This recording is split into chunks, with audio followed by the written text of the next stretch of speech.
Do you ever just wish you could remodel your kitchen? For a lot of us, that isn't an option.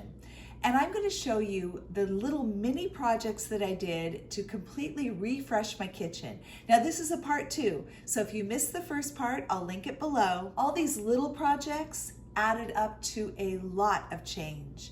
And these are easy to do and a way to stick to your budget. Hi, welcome to the Peaceful Home. I'm going to start with the thrift haul.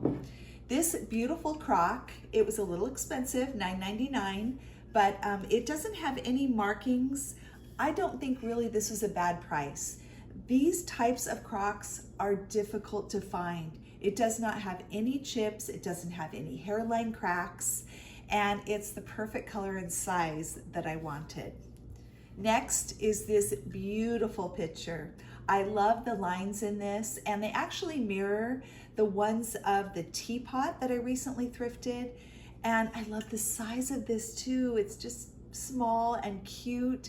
And I do have plenty of pictures in my picture collection, but I don't have one like this at all. So I'm very excited about it, and I'm gonna find a spot above the kitchen window. One of the things I purchased new are these stems from Amazon, and I thought they were beautiful. It's hard to find faux stems and flowers that look real, and the color, especially on this, was just beautiful. The last thing I purchased was an Etsy download of this lovely still life, a beautiful picture with apples. And this actually didn't cost me anything because I still had a little money left from a gift card that my daughter and son-in-law gave me. I took it over to Office Max, had it printed out on cardstock. It was less than $2, and I put it in a frame that I thrifted. I've got 6 mini projects for you today.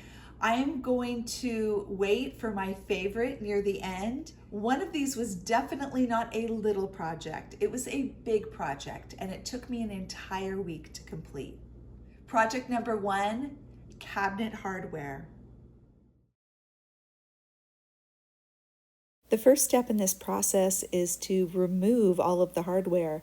There were 52 screws that I had to take out, so it took a little bit of time. And once I did take the hardware off, it was shocking to see how dirty the underneath was. And so the fronts of all the cabinets needed to be washed, as well as the hardware. I soaked it in soapy water and then took a scrub brush to it.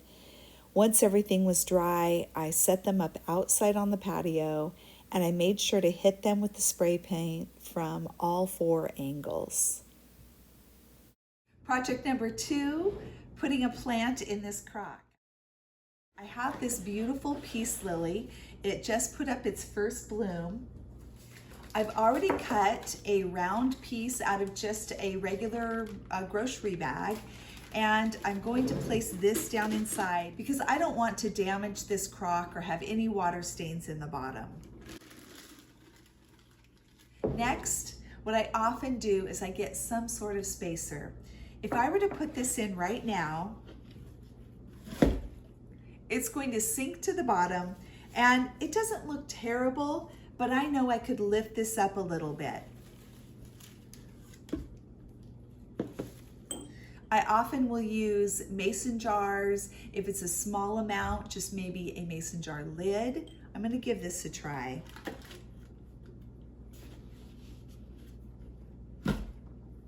Perfect. You can see how it's raised up the plant so that you can see more of it, and I think this will do the trick. This is going to go in my Lazy Susan. Project number 3 is putting the new stems in this gorgeous terracotta pot that I thrifted a long time ago in one of my Palm Springs trips. I purchased these from Amazon, and honestly, they're some of the most beautiful ones I own. But the first thing to do when you get them out of a package, these were all folded up. You've got to fluff them, as I call it. So taking each stem and opening it up, taking the leaves, pulling them apart, straightening the bent branches. This takes a few minutes, but it's so worth it to get a really full look. I will link these below If I ever forget a link, please let me know. Some of you have been so gracious to tell me when I've forgotten. I do a little measurement to see where to bend the stem to have it be the right height. And I really like the bottom of the leaves, like where they first start, to sit just below the rim. I think this looks the best. Project number 4, putting up some new artwork. Now this is the one I need your help on. I do have this print, and I also have this plate that I thrifted a while ago. This is Royal Stafford, made in England, and I love this blue transferware. I'm just not exactly sure where I'm going to put these. I have 2 spots in mind. For those that watched the part 1 of this kitchen refresh, I have the lace runner up in my window, and I didn't really make a decision. I appreciate all of your comments, and you guys were just so great to give me your tips, your advice, and whether I should use the blue and white or the lace runner. This was the last one I put up, and to be honest, I just left it. I was thinking about something like this. So here's option 1, and here's option 2.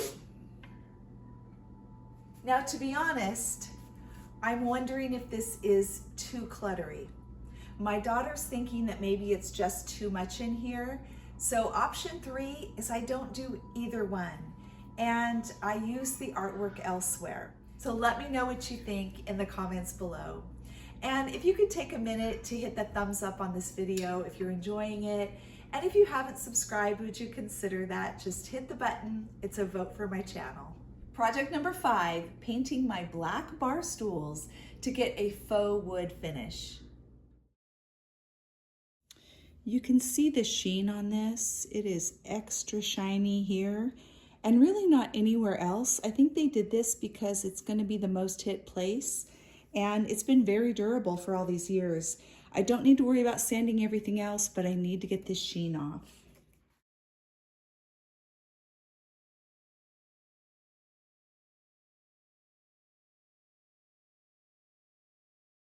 No need to get all the paint off. As long as it's scuffed up, I know the next layer of paint will adhere.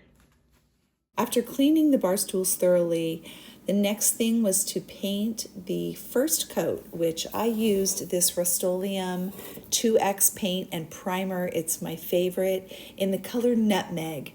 And I needed 2 coats on these bar stools. And then after that, I was ready for the faux technique.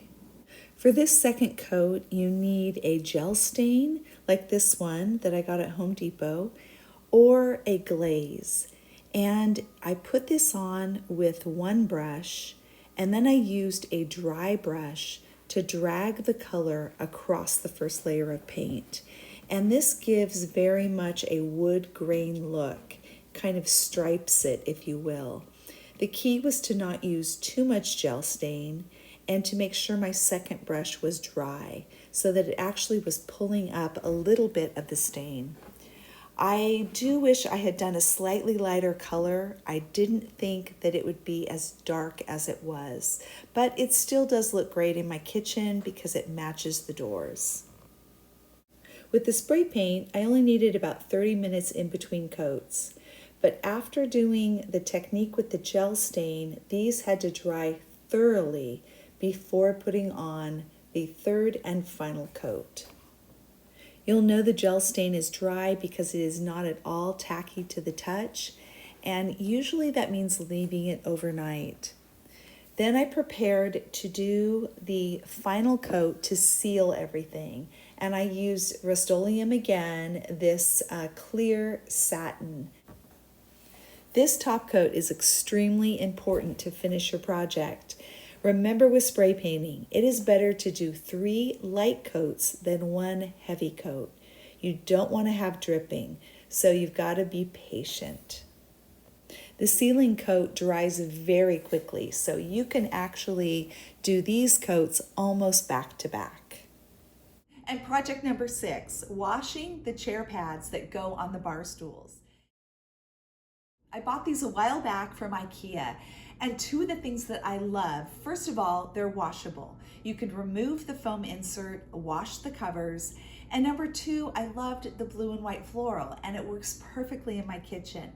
Now, the last time I was at IKEA, I found these, and I loved the color of these chair pads. They Velcro on. They're meant to go with the same bar stools. The bar stools we also got at IKEA when we moved into this house. Now, one of the things that many of you commented on, the third choice for curtains was a green and white check, which I haven't purchased the fabric yet, but I was considering that. And several of you commented that that would be really great for fall and winter, and it would. Perfect for fall, perfect for moving into Christmas. And so I decided to save these for the same time. I will switch out the blue and white to the green.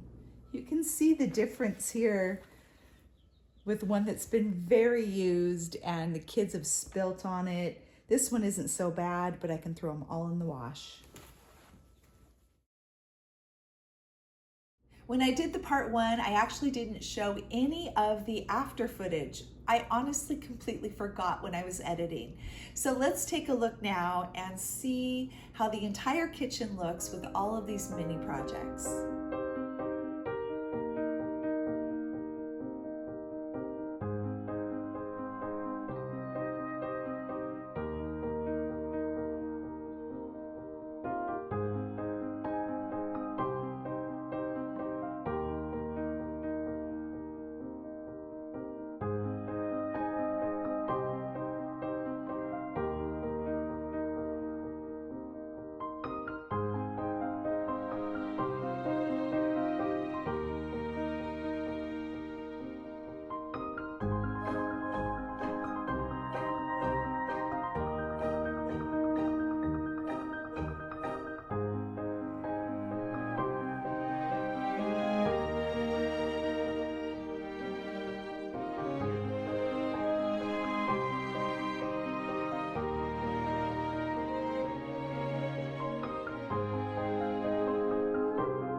Thanks for joining me today on The Peaceful Home. I would love to know what you're working on. If you were to do a kitchen refresh, what types of projects would you do? Let me know in the comments below. Have an amazing day, friends.